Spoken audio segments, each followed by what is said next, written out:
Sir इथे या सगळ्या पार्श्वभूमीवर इथे स्थानिक भूमिपुत्रांना नाकारून घराणेशाहीला प्राधान्य देण्यात आले असं वाटतंय का? 100% घराणेशाहीला प्राधान्य देण्यात आलं आहे. आम्ही याही पूर्वी आमच्या 44 कोळीवाड्यातून आमचा उमेदवार असा प्रत्येक पक्षात आम्ही मागणी केलेली आहे. आज न्यूजमध्ये पण ते दाखवण्यात आलं का आम्ही जवळजवळ 18 ते 20 ठिकाणी उमेदवारी मागितली आणि त्यातल्या बहुतेक ठिकाणी दिली आहे.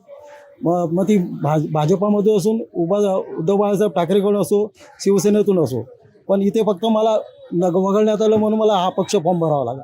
आणि आपल्याला सांगू इच्छितो, हा जो वॉर्ड आहे, जो आमचा कोळीवाडा आहे, इथूनच निकाल जाहीर होतो आणि इथूनच उमेदवार निवडला जातो. इथे जवळपास 44 कोळीवाडे आहेत असं तुम्ही सांगितले, तर या संपूर्ण कोळी बांधवांचा तुम्हाला पाठिंबा आहे का? हो, आजच सकाळी जाहीर झालं पेपरामध्ये का मला जाहीर पाठिंबा आहे, ते प्रचारालाही येणार आहेत. काही दिवसांपूर्वीच काही महिन्यांपूर्वी उद्धव ठाकरे यांनी कोळी बांधवांशी एक संवाद साधला होता शिवालय इथे. त्यावेळी त्यांनी आम्ही कोळी बांधवांच्या पाठीशी उभा आहोत असं आश्वासन दिलं होतं. मात्र आता नेतृत्व देण्याची वेळ आल्यानंतर त्यांनी माघार घेतली असं वाटतंय का? सपशेल माघार घेतलेले आहे असं त्यांनी जर शब्द दिला असता तर 44 कोळीवर त्यांनी 44 उमेदवार हे कोळी समाजाचेच दिले असते. हा कोळी समाजावर अन्याय आहे असं वाटतंय? 100% अन्याय आहे आणि आमची ही नेहमी मागणी असते, पण ती कधीच पूर्ण होत नाही.